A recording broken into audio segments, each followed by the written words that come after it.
Bom, pessoal, agora nesse outro exercício diz assim: estude o sinal das seguintes funções quadráticas. Então, a gente tem aqui a letra A, e na letra A, a gente tem f de x igual a x ao quadrado menos 3x menos 4. Como que a gente faz o estudo do sinal de uma função do segundo grau? A gente primeiro começa encontrando as raízes dessa função, porque assim a gente consegue fazer um esboço do gráfico, beleza? Então, para calcular as raízes, eu preciso saber, tem uma, duas ou nenhuma raiz? Então, a gente calcula o delta.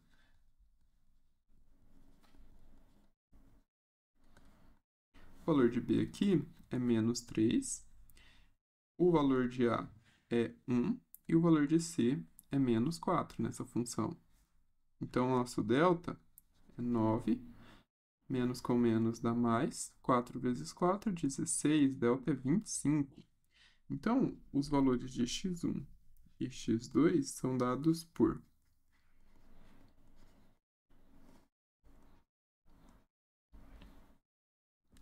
ou seja, menos 3.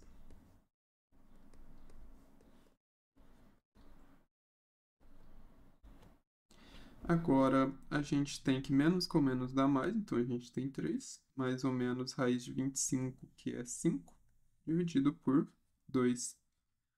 Ou seja, a gente tem o nosso x1 sendo 3 mais 5, dividido por 2, que é igual a 8, por 2, que é igual a 4, e o nosso x2 sendo 3 menos 5 por 2. 3 menos 5 dá menos 2, é igual a menos 1. Então, as raízes são 4 e menos 1. Com isso, a gente consegue... Vou pegar a cor preta aqui, ficou um vermelho estranho. Aqui, velho. Ah, tá. Beleza. A gente, a gente consegue, então, traçar, fazer um esboço simplificado aqui do gráfico. Esse aqui representa o eixo x, certo?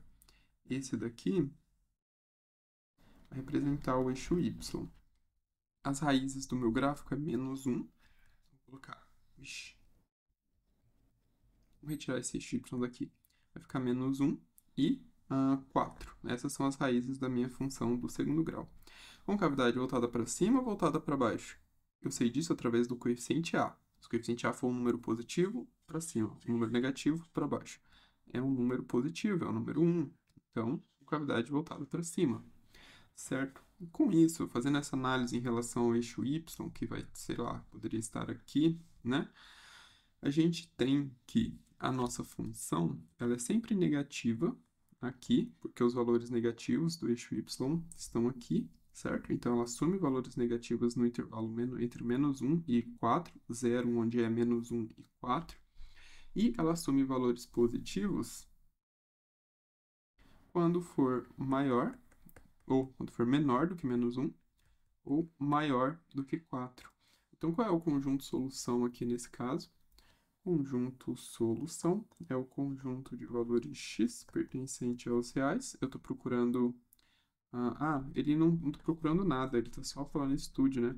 Então, a gente vai ter que dizer quando que a nossa f de x ela é menor do que zero. Vou colocar aqui para cima. Quando que a f de x ela é menor do que zero. Quando que ela é maior do que zero. E quando que ela é igual a zero. Ela é menor do que zero para os valores de x para x maior do que menos 1, menor do que 4. Ela é maior do que zero para x menor do que menos 1, ou x maior do que 4. E ela é igual a zero para x igual a menos 1, ou x igual a 4. Aí a maior parte maioria dos exercícios eles vão pedir para um ou para outro, né?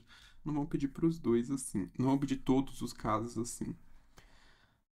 E na letra B, a gente tem x ao quadrado menos 4. Quando que isso é igual a zero? Bom, quando x ao quadrado for igual a 4. Aí a gente eleva a raiz de ambos os lados, a gente fica com o módulo de x igual a raiz de 4 é 2. E raiz quadrada de x ao quadrado é módulo de x. Por isso que a gente tem x sendo igual a mais ou menos 2, certo? Bom, descobrimos as raízes. Agora a gente faz um esboço do gráfico. X igual a menos 2 e x igual a 2, certo? Com cavidade para cima ou para baixo? Para cima. Então, a gente sabe que a nossa função é negativa aqui, positiva aqui, certo? E aí, a gente tem, então, quando que a nossa f de x ela é menor do que zero. Menor do que zero para x maior do que menos 2 e menor do que 2. Ela é maior do que zero para x menor do que menos 2 ou maior do que 2. E ela é igual a zero para x igual a menos 2 ou x igual a 2. E é isso para esse exercício. A gente se vê nos próximos. Fiquem com Deus e até mais.